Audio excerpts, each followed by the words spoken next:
Assalamualaikum warahmatullahi wabarakatuh and good day. My name is NURFARAH IZZATI binti Muhammad RIDZUAN. My metric number is 264549. Now, I will present on case 3, which is the title is the smell, taste and touch of money and accounting policy decision. For this case, the statement of problem or the issue that I can highlight is the recognition of injection of fund. This issue arises when there are two different recognition of fund from two different external auditors. Firstly, the external auditor of MIM, MJ and Associate had recognized the fund as equity, while the external auditor of UPC, that is GA and Associate, considered the fund as debts. So, Aina, who is the accountant of MIM Holdings, was caught in the middle by two competing views. If the decisions to recognize the fund as debt, then the debt for MIM will increase. This can lead to incapability to repay debt by MIM, as MIM have to pay the Islamic financing term loan. So, the insolvency of the company MIM will arise. Besides that, this recognition of fund also arises some underlying issue which is related to the constitution of MIM. The original article of constitution of MIM in fact did not include equity other than ordinary shares. So, the company secretary of MIM had to redraw the article of the constitution to include other forms of equity financing arrangement. There are two causes of problem in this issue. Okay, the first one is about the lack of internal control, and the second one is they did not comply with accounting policy by MPERS. Okay, for the first causes of problem, which is the lack of internal control in MIM management.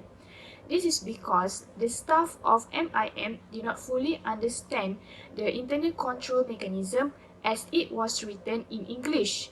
This will become a barrier for the most of the staff because English was not their first language. In addition, management also did not put emphasis on the actual implementation of the internal control, as they were seemingly on the paper only.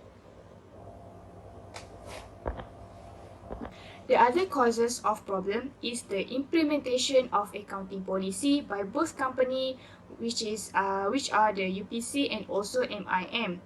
Both company use different accounting policy, where UPC recognize the fund as liability, while MIM recognize the fund as equity.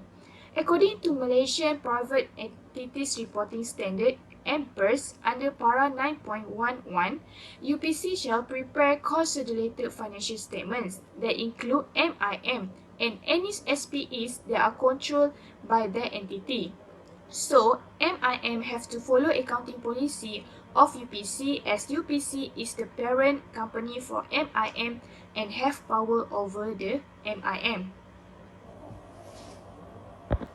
There are two alternative solutions, which are whether to recognize the fund as debt or equity. To recognize it, we use solvency ratio, which are debt to asset ratio and also debt to equity ratio. Solvency ratio are useful in measuring a company's solvency, thereby evaluating the company's financial health.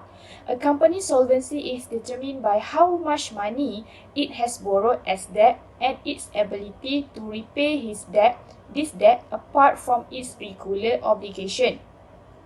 The debt to assets ratio measures the percentage of total asset financed with debt, while debt to equity ratio measures the amount of debt capital that a company has relative to its equity capital.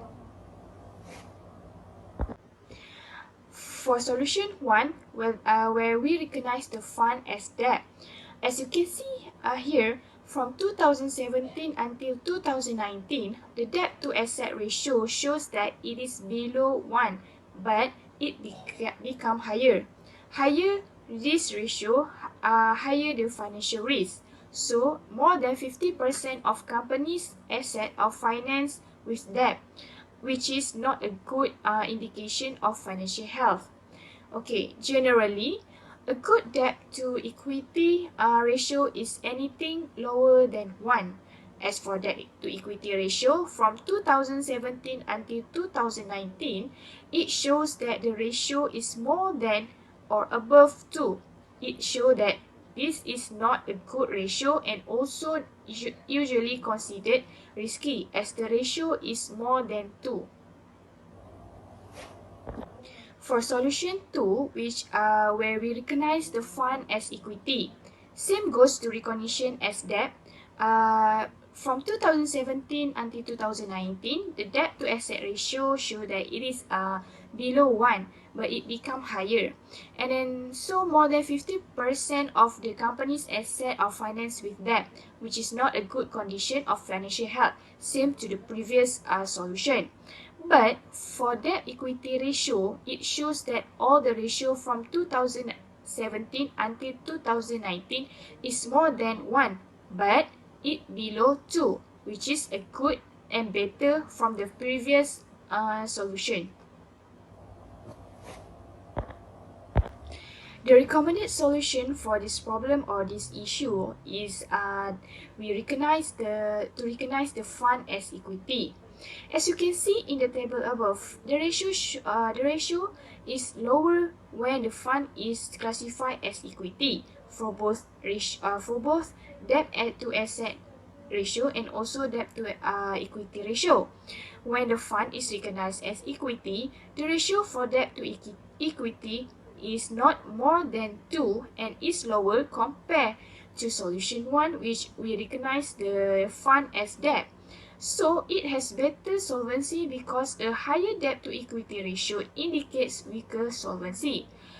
Solvency. Okay, solvency is the ability of the company to meet long-term obligations and continue to run its current operation, operation long into the future. However, for a redemption of preference share to occur, a company would have to prove its solvency under the Company Act 2016. So, MIM can be redeemed out of capital of the company under Section 72(4) of the Company Act 2016. Preference share also can be redeemed out of profit of a fresh issue of share. Then MIM able to pay all the debts or obligation without using too much their assets. If the company being solvent, it means that the company able to continue as a going concern. I think that's all from me for this case 3. Thank you.